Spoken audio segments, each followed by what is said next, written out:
आज मैं अपने फेवरेट टॉपिक पे बात करूंगी पॉलीसिस्टिक ओवेरियन सिंड्रोम, क्योंकि इतना प्रेवलेंट है। मैं अपने ऑफिस में देखती हूँ कोई 15 to 21%, जबकि देसी औरतों में 50% से भी ज़्यादा है। हर घर में कोई ना कोई बच्ची या खातून इससे मुतासर है। मैं इसके ट्रीटमेंट के बारे में बात करूंगी। क्लिनिकल रिसर्च, साइंटिफिक डेटा जिसने दिखाया है कि सप्लीमेंट इसके लिए बहुत बेनिफिशियल है और तमाम खवातीन को और बल्कि मर्दों को भी अपनी फर्टिलिटी इंक्रीज करने के लिए इस सप्लीमेंट पर होना चाहिए। और जो लोग मुझे नहीं जानते, I am American board certified gynaecologist doctor Shabana Mufti and certified life coach. बात कर लेते हैं पीसीओएस के सिम्टम्स के बारे में। मेरी प्रैक्टिस में जो खवातीन आती हैं पीसीओएस के साथ, usually with the complaint of irregular periods, उनके कई कई महीने पीरियड नहीं आ रहे होते, और जो बच्चियां होती हैं उनके चेहरे पे एक्ने आ रहे होते हैं, सीबम प्रोडक्शन बहुत ज़्यादा हो रही होती है, सर के बाल थिन हो जाते हैं, फेशियल हेयर या अननेसेसरी जगहों पे बाल आना शुरू हो जाते हैं, वेट गेन का उनको बहुत इशू हो जाता है, वेस्ट के इर्द गिर्द बहुत चर्बी हो जाती है, और उसके बाद अगर वो प्रेगनेंसी करना चाहें आफ्टर गेटिंग मैरिड तो उनके प्रेगनेंसी फर्टिलिटी इश्यूज शुरू हो जाते हैं। इनका अल्ट्रासाउंड करवाएं तो उनकी ओवरीज के अंदर छोटी छोटी पानी की सिस्ट, जिससे ना पानी भरी हुई थैलियां होती हैं, ओवेरियन सिस्ट, इसलिए इसको कहते हैं पॉलीसिस्टिक ओवेरियन सिंड्रोम। लेकिन ये तमाम सिम्टम्स होना ज़रूरी नहीं है to give a diagnosis of polycystic ovarian syndrome. कभी कभी बड़ी पतली दुबली लड़कियां आती हैं और उनको पीसीओएस होता है। पैथोफिजियोलॉजी समझ लेते हैं। औरतों का जो रिप्रोडक्टिव सिस्टम होता है उसमें सिग्नल्स आते हैं ब्रेन से ओवरीज में, ओवरीज से यूट्रस से, so they all talk to each other. आपको जो ब्रेन से पैदा हो रहे होते हैं हार्मोन्स एलएच, एफएसएच, और जो ओवरीज पैदा करी होती है एस्ट्रोजन, प्रोजेस्टेरोन और कुछ मेल हार्मोन्स टेस्टोस्टेरोन वगैरह, और उसके साथ यूट्रस जो होता है, जब वहाँ पे सिग्नल जाते हैं तो in response to those hormones, उनकी फ्लक्चुएशंस की वजह से पीरियड पैदा होते हैं। जो पीसीओएस है मेटाबॉलिक सिंड्रोम, उसके अंदर आपकी एलएच एफएसएच की रेशियो खराब हो जाती है, आपके फीमेल हार्मोन्स का बैलेंस खराब हो जाता है, जो मेल हार्मोन्स होते हैं उनमें ज्यादती हो जाती है, और उसके बाद जो सिग्नल जा रहे हैं यूट्रस के, जब वो खराब मिलेंगे उन्हें तो पीरियड की इरेगुलरिटी स्टार्ट हो जाएगी। Insulin resistance is the hallmark for PCOS.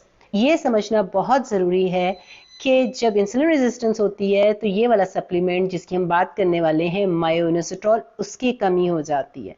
उसकी कमी हो जाती है, इंसुलिन रेजिस्टेंस और ज़्यादा हो जाती है। तो ये तमाम चीज़ें इंटरकनेक्टेड एंड इंटर रिलेटेड है। उसके ट्रेडिशनल ट्रीटमेंट है, उसमें बहुत इफेक्टिव मेटफॉर्मिन होती है जो डायबिटीज़ का रिस्क कम करेगा, उसके साथ जेस्टेशनल डायबिटीज़ में भी हेल्प करेगा और ओवुलेशन को इंड्यूस करने में हेल्प करेगा। फिर आपको कुछ हार्मोन्स लेने पड़ेंगे, डायन 35, जिसमें आप एक्ने की भी हेल्प होगी, हार्मोन भी रेगुलेट हो सकते हैं, स्पाइरोनोलेक्ट्रॉन भी ले सकते हैं आप। इसके अलावा आपको nutrition, healthy lifestyle, intermittent fasting, अगर फरबा बदन है तो वेट लूज़ करना पड़ेगा, और फर्टिलिटी की ड्रग्स लेनी पड़ सकती हैं आपको। आईयूआई करा सकते हैं फर्टिलिटी डॉक्टर से, या क्लोमिड, लेट्रोजोल। प्रेगनेंसी हो सकती है लेकिन थोड़ी एफर्ट करनी पड़ेगी। कुछ लोग मेरे से पूछते हैं जी कि हमने बोटानिकल चीज़ें या होलिस्टिक मेडिसिन की चीज़ें इस्तेमाल करनी है। देखें जी, मैं एमडी हूँ, डॉक्टर ऑफ मेडिसिन, तो मैं आपसे बात करती हूँ एविडेंस बेस्ड साइंस की। वो तमाम चीज़ें, चाहे वो बोटानिकल हों या एलोपैथिक हों, जिनके पीछे साइंटिफिक रिसर्च है, जिन्होंने प्रूव किया है कि लॉन्ग टर्म यूज़ सेफ़ होगा, उसके बारे में मैं आपको रिकमेंड कर सकती हूँ। एक मेडिसिन जो बोटानिकल है, बर्बरीन के नाम से आती है, बहुत अरसे से आयुर्वेदा में इस्तेमाल हो रही है, और अब नई ज़्यादा पॉपुलर हो गई है क्योंकि पीसीओएस में भी इस्तेमाल हो रही है, वेट लूज़ भी करती है, और उसके साथ आपको मेटाबॉलिक सिंड्रोम में हेल्प करेगी। लॉन्ग टर्म इफेक्ट्स जो हैं उसके ज़्यादा नुकसानदेह हैं, उसका सेफ्टी डेटा कोई इतना अच्छा नहीं है। अगर आप उसको लॉन्ग टर्म यूज़ करेंगे तो आपका लिवर डैमेज हो सकता है, किडनी डैमेज हो सकता है, जीआई अपसेट हो सकता है, आपके जो अपने ब्लड सेल्स हैं उनको डैमेज हो सकता है, वो ऑटो इम्यून सिस्टम आपका ख़राब कर सकता है। तो जिसके पीछे कोई बहुत ज़्यादा सेफ्टी डेटा नहीं है उसका लॉन्ग टर्म यूज़ आपको नुकसान देगा। इसलिए बर्बरीन के ऊपर मैं बात नहीं कर रही, बल्कि उस सप्लीमेंट के ऊपर बात करने वाली हूँ जिसके पीछे बेइंतहा साइंटिफिक लिटरेचर ने अब उसको बैकअप किया है कि it should be used for the treatment of PCOS, metabolic syndrome, diabetes. और उसके अलावा मैं आपको तमाम वो स्टडीज़ पढ़ के बताने वाली हूँ कि ये क्यों इफेक्टिव है। जी, ये जो पहली स्टडी है, Unfer and colleagues looked at 12 studies, ये मजमुआ था 12 स्टडी का जिसका रिजल्ट मैं आपको बताने लगी हूँ। They found that myoinositol improves oocyte maturation, egg जो बनता है ना उसकी मैचुरेशन को इंक्रीज करता है, प्रेगनेंसी रेट को इंक्रीज करता है, हार्मोनल पैरामीटर जो एलएच एफएसएच की रेशियो खराब हुई थी, इंसुलिन रेजिस्टेंस खराब हुई थी, टेस्टोस्टेरोन लेवल खराब हुए थे, प्रोलैक्टिन लेवल, इन तमाम लेवल्स को नॉर्मलाइज करता है। इंसुलिनीमिया, हाइपर इंसुलिन जो हो गई थी, इंसुलिन रेजिस्टेंस हुई थी, उस तमाम चीज़ों को बेहतर करता है। टोटल कोलेस्ट्रॉल को कम करता है, गुड कोलेस्ट्रॉल को हाई करता है, बैड कोलेस्ट्रॉल को कम करता है, आपके वेट को जो BMI है उसको भी इंप्रूव करता है मायोइनोसिटोल। इतने फायदे इन स्टडीज ने दिखाए हैं। एक और स्टडी हुई थी, वो भी बात कर लेती हूँ। इन अ 12-week randomized control study in 50 overweight women in PCOS। 50 overweight थी, मोटी फरबा। 2 ग्राम मायोनिस्टोल उन्होंने दिया था with folic acid and without myoinositol, यानी कि 2 ग्रुप में डिवाइड कर दिया था। एक को फॉलिक एसिड दिया था मायोनिस्टोल के साथ और दूसरे को खाली फॉलिक एसिड दिया था।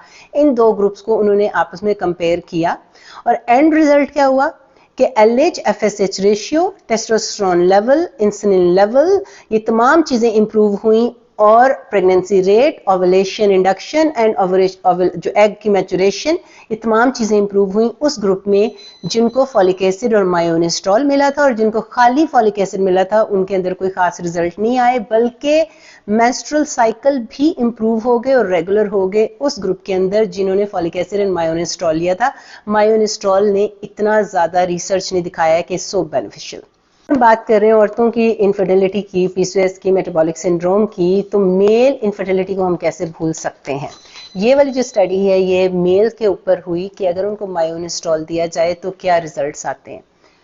In about 40% of couples, the cause of infertility problem is attributed to men sperms, यानी कि आदमियों का जो स्पर्म होता है या उनकी मोटिलिटी खराब होती है या उनकी शेप, मॉर्फोलॉजी वगैरह खराब होती है, जिसकी वजह से इनफर्टिलिटी फैक्टर होता है। तो खाली औरतों को हमेशा आप इल्ज़ाम नहीं दे सकते कि उनके अंदर कोई इशू है। तो इस स्टडी के अंदर उन्होंने क्या किया कि study was a randomized clinical control conducted on 37 patients with oligospermia treated by IUI। उन्होंने ऐसे आदमी लिए जिनको ओलिगोस्पर्मिया, उनके स्पर्म के इश्यूज चल रहे थे और फर्टिलिटी क्लिनिक के अंदर थे, और उनको सिलेक्ट किया गया था फॉर द प्रोसीजर जिसके अंदर वो एक ट्यूब के अंदर स्पर्म्स डाल के इंजेक्ट कर देते हैं औरत के अंदर under the visualisation of ultrasound, IUI जिसे कहते हैं। ये एक प्रोसीजर है फॉर द फर्टिलिटी। उस ग्रुप के अंदर उन्होंने क्या किया कि 2 हिस्सों में डिवाइड कर दिया। एक ग्रुप के अंदर उन्होंने स्पर्म्स को पहले चेक किया, उसके अंदर स्पर्म्स की मोटिलिटी और मॉर्फोलॉजी खराब थी, फिर उन्होंने उसको ट्रीट किया मायोइनोसिटोल से और फिर उसको इंड्यूस किया फॉर IUI।